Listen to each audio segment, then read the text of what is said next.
Vincent Paris étonne en concoctant des confitures qui sortent de l'ordinaire. Notre chroniqueuse Marie Blouin a rencontré celui qui est à la tête de la confiturerie Tigidou à Saint-Jean-d'Île-d'Orléans pour son coup de chapeau. Vincent Paris, un sorcier de l'île, exploite un commerce qui donne l'eau à la bouche, la confiturerie Tigidou. Je m'en vais le rencontrer pour qu'il nous parle de ses confitures qu'il prépare avec beaucoup d'amour et d'originalité à Saint-Jean de l'île d'Orléans. Bonjour Vincent. Bonjour Marie.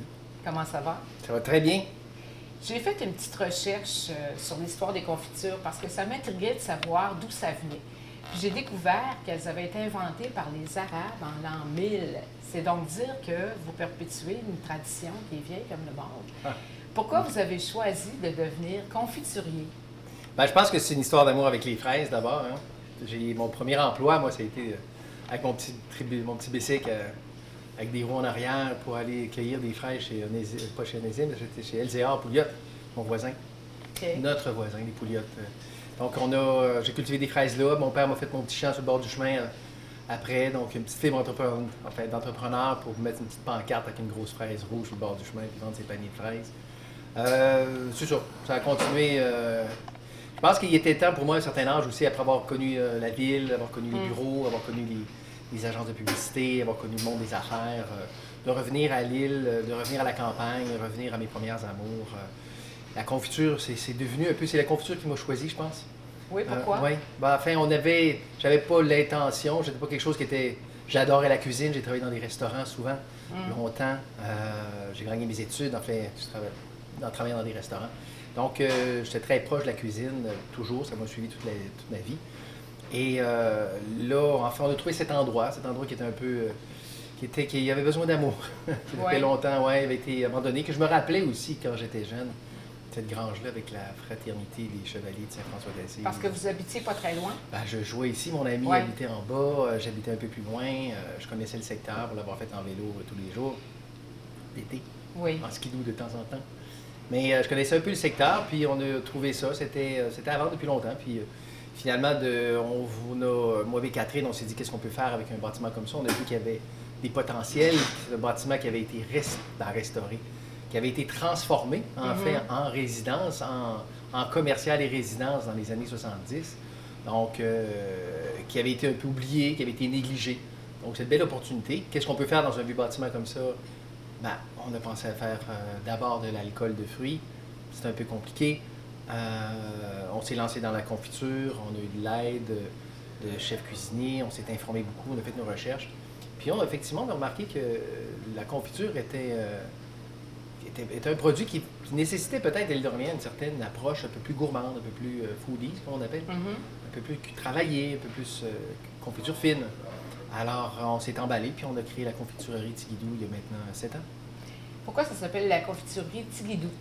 Ah, ben c'est que, tu vois, quand on cherchait un nom, on voulait être très près. Le patrimoine a toujours été quelque chose qui m'a tenu beaucoup à cœur. J'ai des antiquités depuis toujours.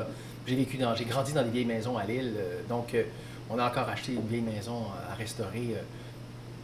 Donc le côté patrimonial québécois nous tenait à cœur, surtout dans les confitures. Donc on cherchait peut-être à être plus vintage dans l'approche du branding avec la marque.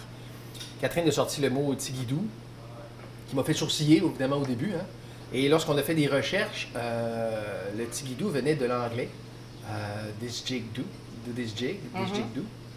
Alors, le Tigidou était vraiment une approche, en fait, de collaboration entre les anglophones, qui étaient les foreman de l'époque, qui étaient les propriétaires d'usines, et les Canadiens français, hein, c'était avant les Québécois, c'était les Canadiens français, qui, eux autres, travaillaient dans les usines sans parler anglais.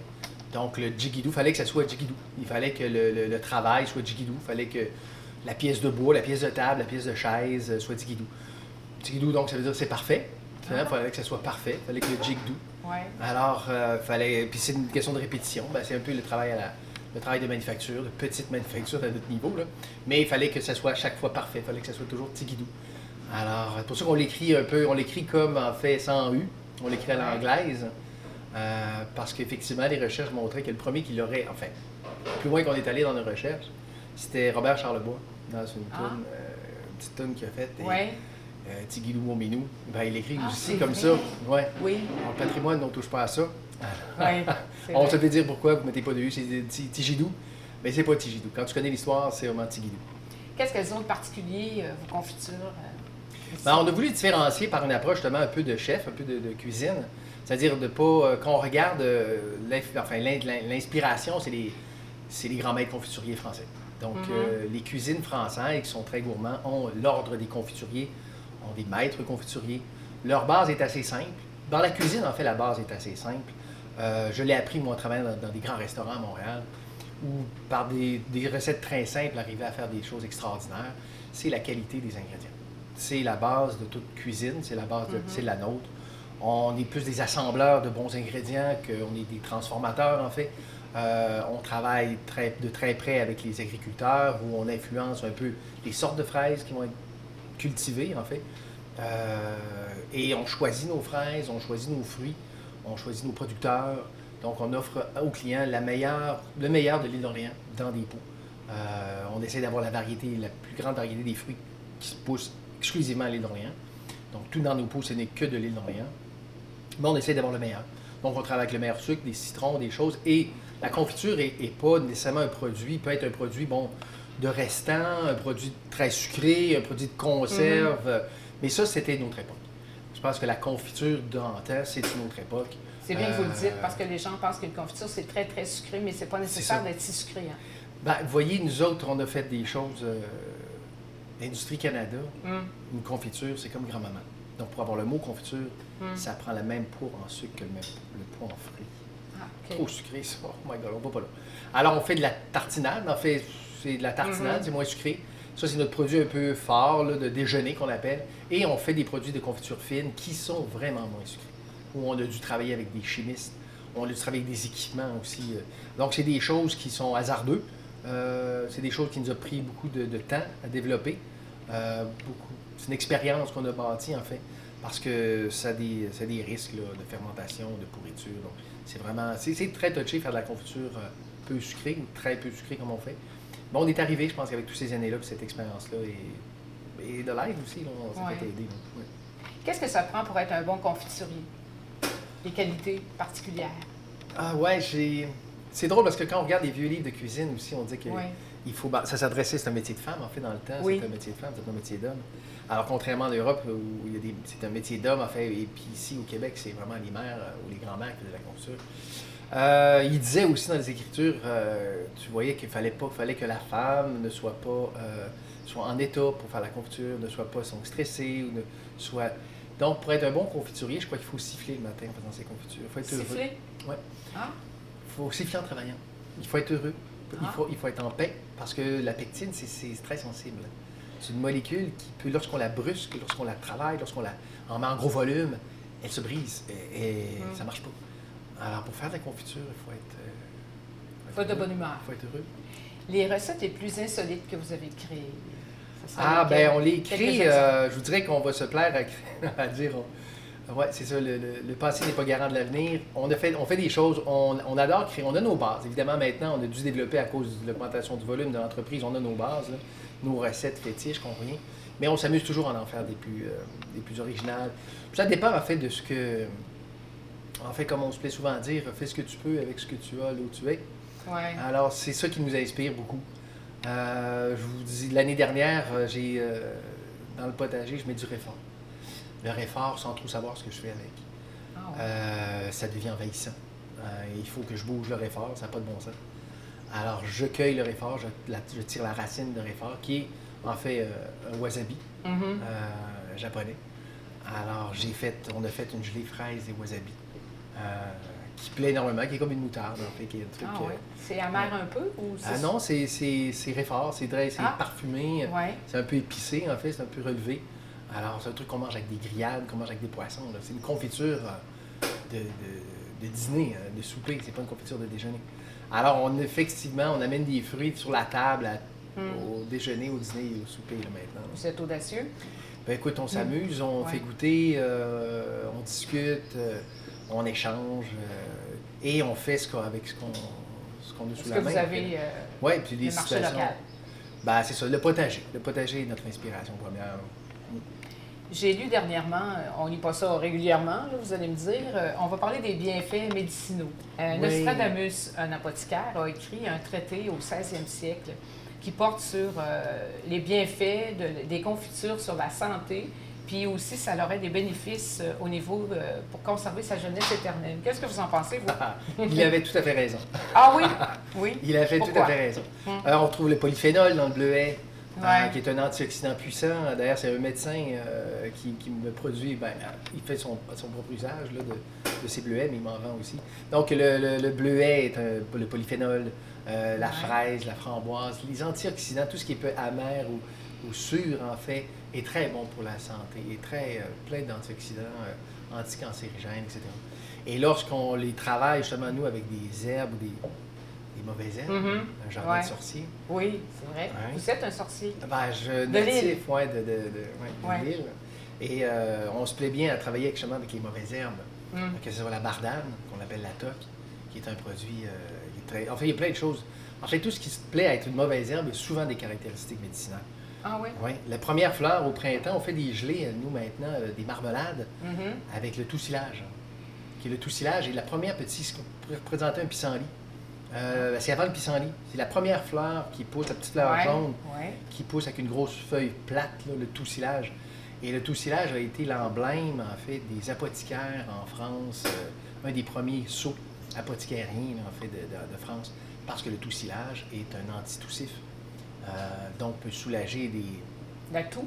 La toux, puis les toux là, qui peuvent dégénérer en pneumonie, en fait, en grosse maladie grave au printemps.